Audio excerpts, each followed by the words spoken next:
Dhamaadkii qarnigii 13aad dunida waxaa soo ifbaxay imaarad yar waqooyiga galbeed ee Turkiga taas oo markii dambe isu beddeshay dowlad caalami ah oo ka soo bilaabatay webiga Danuub ilaa webiga Furaat kuna fiday Aasiya, Afrika iyo Yurub. Dunida Islaamka waxaa markaas soo martay xaalad fowdo siyaasadeed maadaama Baghdad ay ku dhacday gacanta Mogolka. Sidoo kale Byzantine-ka waxaa soo food saartay xaaladda kala qaboobanaanta gudaha iyo dowladda Uthmaniyiinta ee ka soo baxday deegaanka Thaquur. Markii hore waxay ahayd imaarad yar oo uu aasaasay Cusmaan bin Erdogan, kadibna waxa ay noqotay dowlad militari xilligii wiilkiisii Orqaan ilaa ay ka noqotay boqortooyo caalami ah xilliyadii Suldaan Maxamed Al-Faatix iyo Suldaan Suleymaan Al-Qanuuni. Safarkeena maanta uu ka doonaan doonaa kuwii hore waxaynu sahaydeena u qaadan doonaa qarnigii 13aad. Kusoo dhawaada muuqaalkeena maanta. Taariikhdu markay ahayd 1299kii waxaa la aasaasay dowladda Islaamiga ah ee Uthmaniyiinta waxaana aasaasay Cusmaan bin Erdogan. Dowladda boqortooyadani waxay xukuntay dhul aad u ballaaran waxaa ka mid ah Aasiya sida Bariga Dhexe maanta loo yaqaan Geeska Afrika iyo meelo badan oo ka mid ah Yurub. Boqortooyadii dowladda Uthmaniyiinta waxaa saldhigeeda ugu weyn ahaa magaalada Istanbul ee maanta ka tirsan waddanka Turkiga.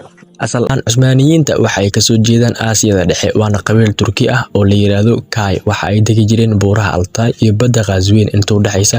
Duulitaankii Tatarka awgeed ay uga soo qaxeen dhulkoodii. Hogaamiyihii qabiilka Turkiga ee magaalada Anatolia Cusmaan waxa uu mas'uul ka ahaa in dibadda loo taago boqortooyadii Uthmaniyiinta sanadkii 1299. Kadib markii Mogolka ay ka adkaadeen dowladda Seljuuqa, Cusmaan waxa uu ku dhawaaqay inuu ka madax bannaan yahay Seljuuqa. Waxa uu isku magacaabay boqorka Al Cusmaan waxa uu noqday mid siyaasad ahaan iyo maamul ahaanba ka madax bannaan Seljuuqa. Waxa uu sameeyay maamulkiisa qaab dowladeed kadib markay ahayd lagu maamulo dhaqanka iyo xeer qabiileedka waxa uuna u bixiyay khaliifada Al Cusmaan. Sidaas ayuuna ku noqday aas-aasaha dhabta ah ee dowladda Uthmaniyiinta.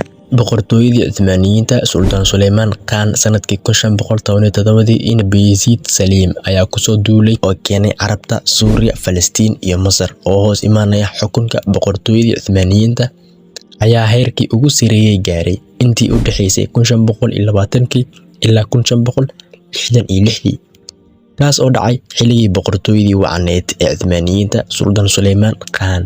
Burburkii iyo dhamaadkii dowladda Uthmaniyiinta waxa ay maalmaheedii dambe gaadhay xaalad tabardari aad u daran ha noqoto dhinaca ciidamada kadib markii looga adkaaday dagaalkii koowaad ee adduunka ama dhinaca dhaqaalaha ilaa loogu yeeray ninkii reer Yurub ee Jirana halkaas oo Mustafa Kemal uu jagadii uu ka hayay ciidamada Uthmaniyiinta uga faa'iideystay in uu rido dowladda Uthmaniyiinta sanadkii 1924 isagoo bahwadaag la noqday xoogagii cadawga ah sida Ingiriiska ku qabsaday khaliifkii u dambeeyay ee dowladda Uthmaniyiinta Suldaan Cabdulxamiidkii labaad inuu xukunka ka tago oo uu iscasilo kuna dhawaaqo inay baaba'day khaliifadii Uthmaniyiinta waxaana lagu dhawaaqay aasaaskii dowladda casriga ahayd ee Turkiga sida ayna ku burburtay dowladda Uthmaniyiinta.